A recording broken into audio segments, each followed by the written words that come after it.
For centuries, immigrants have come to the United States in search of safety, opportunity, and freedom.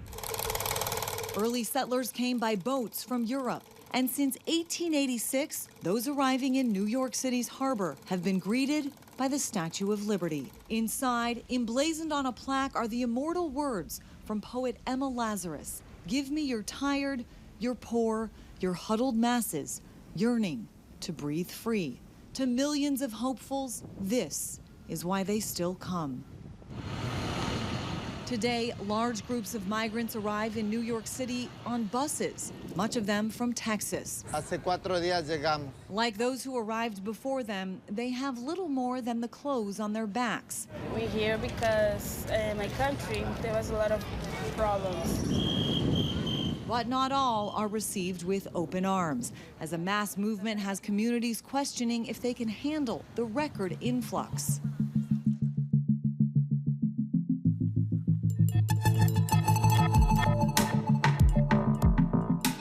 Far from the eastern shore, the front line of modern American immigration is the southwest border, spanning nearly 2,000 miles from South Texas to the Pacific Ocean. It's seen a dramatic increase of people and drugs coming from Mexico since 2021.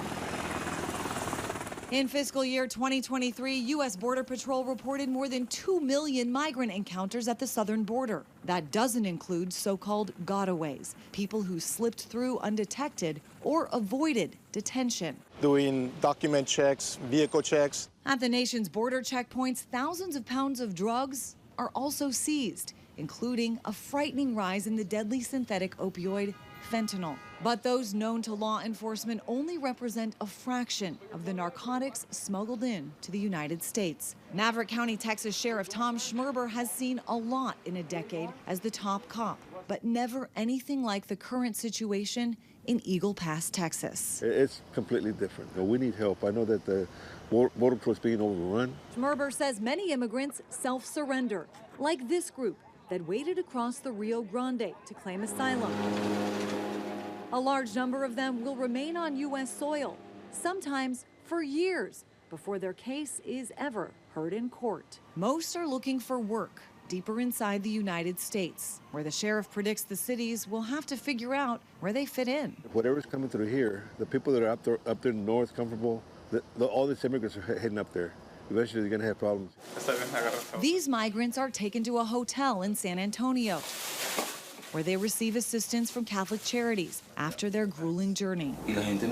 This family endured horrors walking from South America in search of a better life. They were robbed in Colombia, and their family was kidnapped and ransomed in Mexico. The cartel demands $9,500 on credit for their freedom, a price they will have to pay. There's a clear winner in the migration crisis: the cartels. Their profits from the illicit drug and weapons trades moving across the southern border are estimated in the billions of dollars each year. It's believed they made $13 billion on human smuggling alone in 2021, and the volume has only gone up since then. It's a win-win for them. It's a lose-lose for this country. In Arizona, Cochise County Sheriff Mark Daniels polices 6,000 square miles of land, including an 84-mile stretch of border alongside U.S. Customs and Border Protection. It's an active cartel operational zone that he says has been neglected by Washington. This has not been a priority. So that lack of prioritization to secure our border, we have seen everything from public safety challenges, national security challenges, and humanitarian challenges. And so all three boxes are checked in a negative way. Fourth-generation rancher John Ladd's family has raised cattle on these lands for more than a century. These days, it seems more people are being herded on his property than livestock. They're just everywhere. He shows us where those on the other side of the border used blowtorches to melt portions of the metal wall multiple times. The cartel strictly controls who comes across the border. Marked by the dates it's been repaired. The border isn't about immigration, it's about smuggling. Something he and everyone else around here seems to know about. It's a business. And it's a big business. I noticed you said business plan. That seems like a well thought out, kind of intelligent operation that they're running. Is it? Oh, yeah. Social media videos like this have widened the cartel's reach exponentially, advertising so-called successful migrant journeys. The cost for those coming from Latin American countries, about $4,000 per person. The number goes up to $20,000 per person for those coming from Europe or Africa. And for those coming from China, many spend between $40,000 and $60,000 each. We're doing everything we can as a rural sheriff's office to do our part, working with our state, our law enforcement partners, state, local, and federal. I feel bad for Border Patrol. They're doing everything they can, but they've been so saturated with everything but enforcement. John Maudlin is the Customs and Border Patrol Tucson Sector Chief. The cartel's operations keep his agents bogged down with processing and paperwork, keeping them from focusing on their primary objective, border security. The smuggling organizations control everything, and currently they're pushing them this way. The Tucson, Arizona sector has seen a 134% increase year over year in migrant encounters. And in fiscal year 2024, it's been the busiest sector in the country. These days, the cartel's reach is global. Just reaching out across the entire world and lying to them and telling them that it's easy, lying them and telling them that they will come here and they will be granted asylum, they'll be allowed to stay in the United States. What is it about their messaging? What seems to be getting across to the migrants that you guys encounter? They're savvy on both ends of this. They're savvy on reaching out to people and convincing them that, hey, the American dream is there for you, it's easy, it's safe, which is absolutely not true. Cartel outreach isn't geared only toward migrants south of the border. They're recruiting American teenagers inside the United States to help with the operation. The vast majority that we're seeing are, say, 16 to 19-year-old out of the Phoenix area. So how much are they making for one job? Well, what's advertised, I can't tell you how much they're actually getting paid, because who knows if it ever comes to fruition, but they're being told anywhere from $1,500 to $10,000. Per job? Yes. The challenge that we're facing really is that they're then telling them not to stop for law enforcement, to drive as erratically as possible, drive as fast as possible. So you have now accidents in these vehicles that are overloaded, people without seatbelts on, so we're getting ejections, we're getting fatalities, and of course they're killing the motoring public that's just out there going about their day. Arizona has unforgiving terrain, ranging from the cracked earth desert to diverse mountains. The dry heat frequently hits triple digits, and temperatures plunge at night. Water is scarce, and it's easy for wanderers to become disoriented. Tucson Sector CBP monitors everything from the Arizona Air Coordination Center, also known as A2C2. The cartels and the guides that bring them across, they leave them stranded out there. Those who set out on foot seeking to avoid detection frequently find themselves in need of rescue. The dangers captured in photos taken by Border Patrol agents. A woman suffering from severe dehydration, another barely able to move after falling from the border wall. A single rescue operation can take up to a half a day. Assistant Chief Patrol Agent Ronaldo Rios says that's by the cartel's design. They're coached, you're gonna work camouflage, you're gonna hide, don't call for help, and they put them in these situations on purpose to make it more difficult for us and harder for us to find them. Human smugglers exploit the crisis to paralyze Border Patrol and move their other major source of revenue, illegal drugs. Marijuana, methamphetamine, cocaine, and fentanyl are smuggled in at an alarming rate. Last year, Tucson Sector had seized over 700 pounds of fentanyl. This year, we're about 150% above that already for the same time last year. Arizona leads the nation in fentanyl. 182 million pills seized last year, 111 million were seized out of Arizona. But you figure that represents probably 5 to 10% of all the fentanyl that's even coming across. An unknown quantity is backpacked across the border, out of law enforcement's sight. Traffickers primarily smuggle drugs through official international crossings, like at the San Ysidro port of entry, separating San Diego and Tijuana, where attempts to conceal the drugs often get creative. Recently we had one commingled in plastic parts for electronics, and another we had within limes, shipment of limes. CBP used to focus on travelers' behavior for suspicious activity, but the drug war is more high-tech these days. Canines, density readers, and X-ray systems turn up secret compartments and incognito cargo. And while the border is the front line, it isn't the end of the line. What we have to remember is border security is national security. Things that illegally cross the border in between the ports of entry aren't necessarily destined just for the border towns or cities.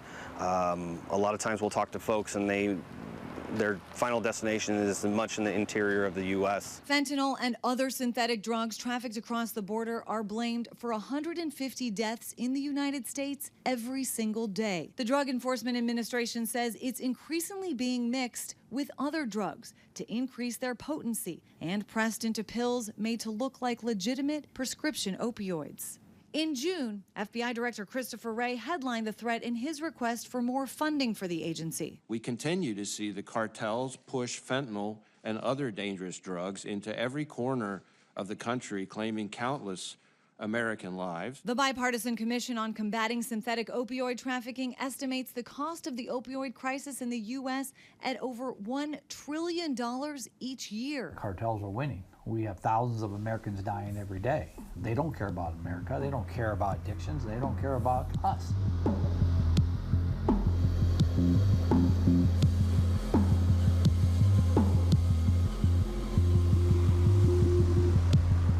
Yuma, a city of roughly 100,000 people in southwestern Arizona, is one of the many cities and towns along the southwest border that bear the brunt of the burdens created by the crisis. In fiscal year 2022, the Yuma sector had 310,000 border encounters. That's more than triple the city's population. You solemnly swear that Yuma County District 2 Supervisor Jonathan Lines was invited to testify before the House Homeland Security Committee last fall. He explained how much of the county's budget went toward migrant detentions. $1.3 million, of which I believe maybe we were reimbursed 10% or 10 cents on the dollar, I should say. But we continue to see other costs attributed to that as well.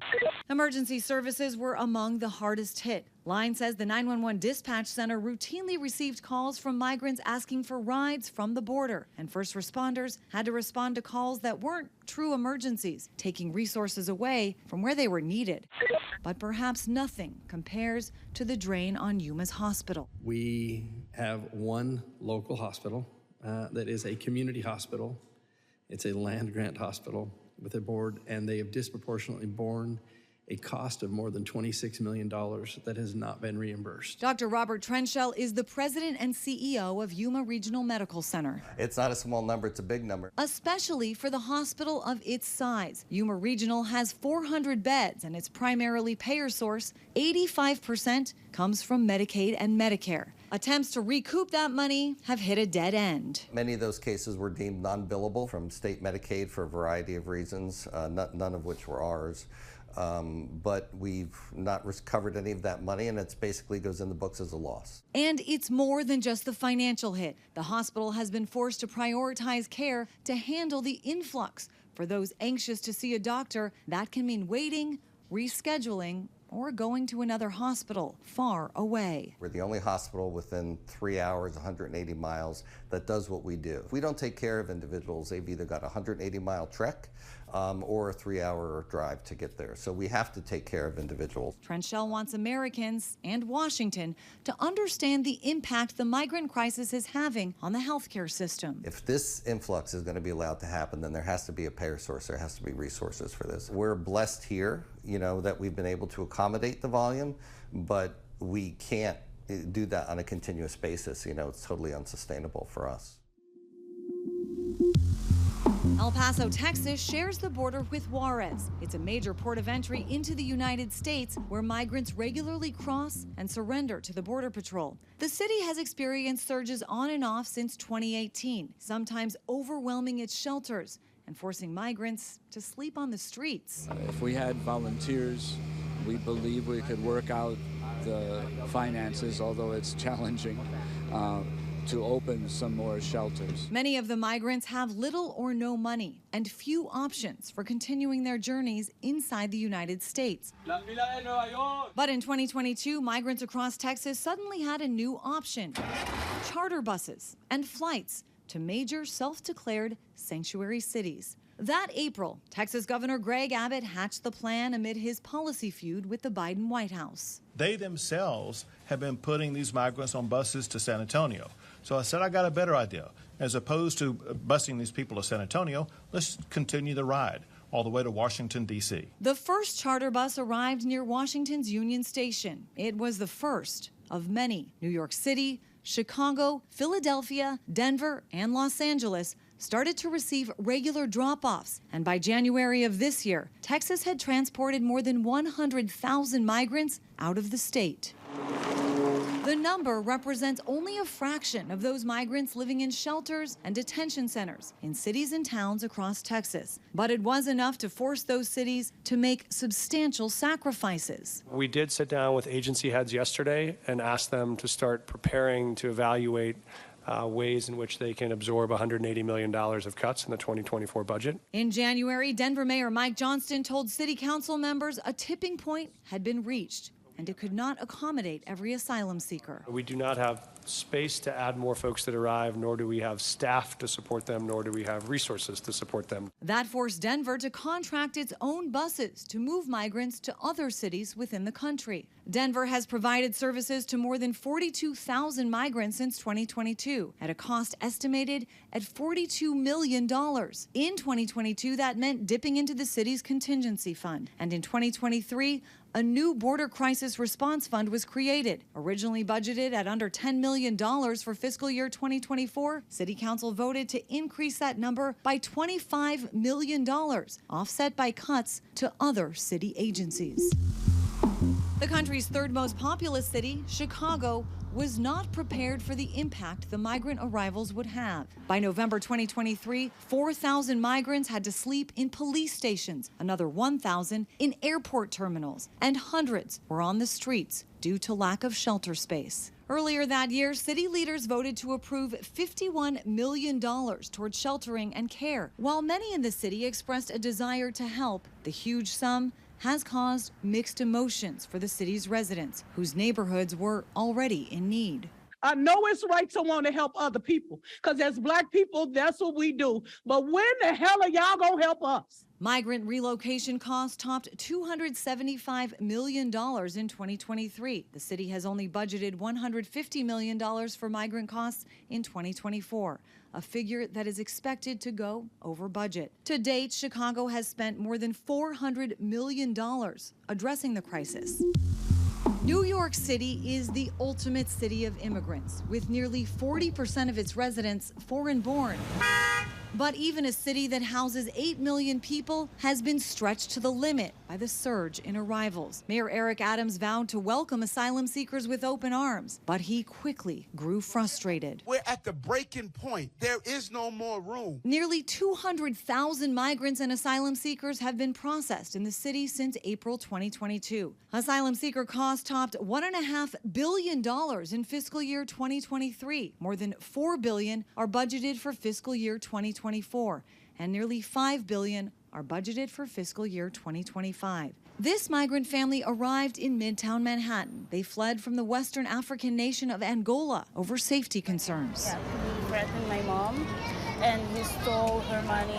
He also raped and hit her. Anna Manuel hopes she, her siblings, and her mother can live stable lives and protect each other. They don't plan to stay in New York City for long, but they don't know where they're going next. In May, New York City started evicting migrants under time limit rules. Tens of thousands remain in hotels and shelters across the city's 5 boroughs. I grew up just on the other side of the bridge. Vito Fasella is the Staten Island borough president and a former U.S. congressman. He says the city's so-called right to shelter decree, in place since 1981, has been misapplied, and the cost has been passed on to New York City residents. We've always opened our doors to people who are fleeing oppression or tyranny, and I support that. But what we don't support is saying, come on in and we'll put you up for free. The money comes from somewhere. And the money is going to come from services. Mayor Adams pins the blame on Governor Abbott for the situation. Fasella sees it differently. They said our problem is everybody's problem, and frankly, it became everybody's problem. But on another point, the two men agree. Immigration is a federal responsibility. It's the federal government that should have stepped up and said, hey, this is a problem. The federal government must take responsibility and lead on this humanitarian crisis instead of leaving it for cities and localities to handle.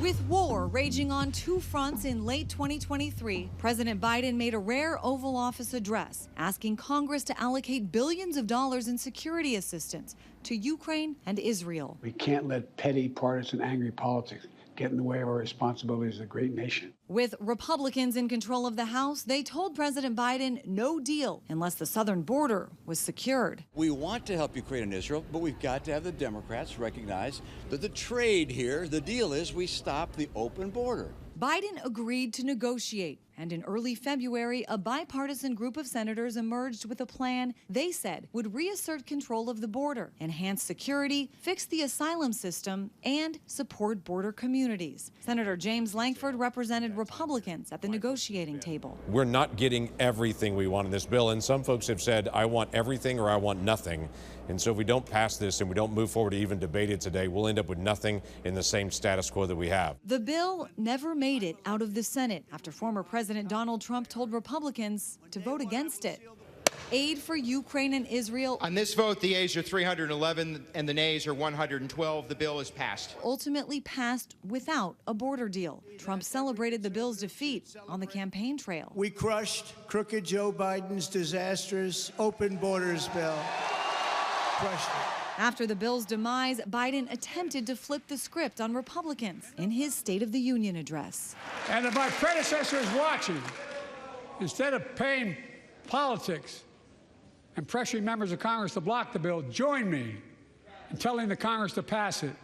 We can do it together. A narrative the GOP says it isn't worried about. No, not at all. Look, the American people are with us on this issue. Immigration surged to the top of Gallup's most important problem poll in February at 28%, ahead of the government and the economy for the first time since 2019. 61% of Americans called illegal immigration a very serious problem in a February Monmouth poll. And for the first time since Monmouth started asking the question in 2015, a majority said they support building a border wall. In a repeat of 2020, Biden and Trump are once again sparring over immigration on the campaign trail. I'm moving past Republican obstruction and using the executive authorities available to me as president to do what I can on my own to address the border. Crooked Joe Biden, the worst president in the history of our country by far, has totally surrendered our southern border. Voters will hand the keys to the country to one of these men in November. And while they can make tweaks to the system through executive orders, it's the responsibility of the legislative branch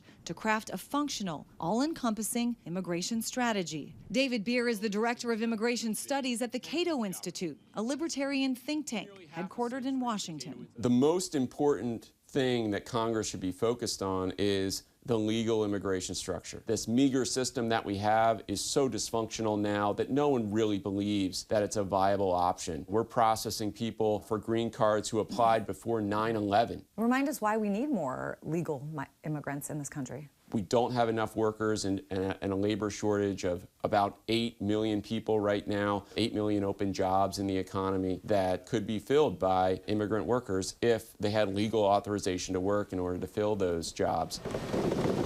The labor shortage combination with this declining population, which is going to hit tax bases and erode communities across the country. While the wheels spin slowly in our nation's capital, those who are living this crisis hope these ripples through our country will reverberate in meaningful change. Any message for Washington? I hope the folks in D.C., I say this respectfully, recognize that inaction has caused a lot of problems. What do you wish people in this country would understand about the situation at the border right now? To get people to understand that border security and immigration are not the same thing. They're very different things, but the border needs to be secure. What do you need from Washington? Well, what we need from Washington is a partner. Politicians got to quit worrying about being reelected and do their job. They ought to clean house.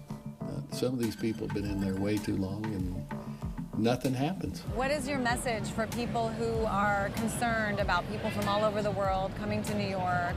They say there's too many people. What do you say to them? I want to say that you should give all of people opportunity. Get to know them better before you judge them. These migrants don't know what their futures hold, but they believe their long journeys will be worth it.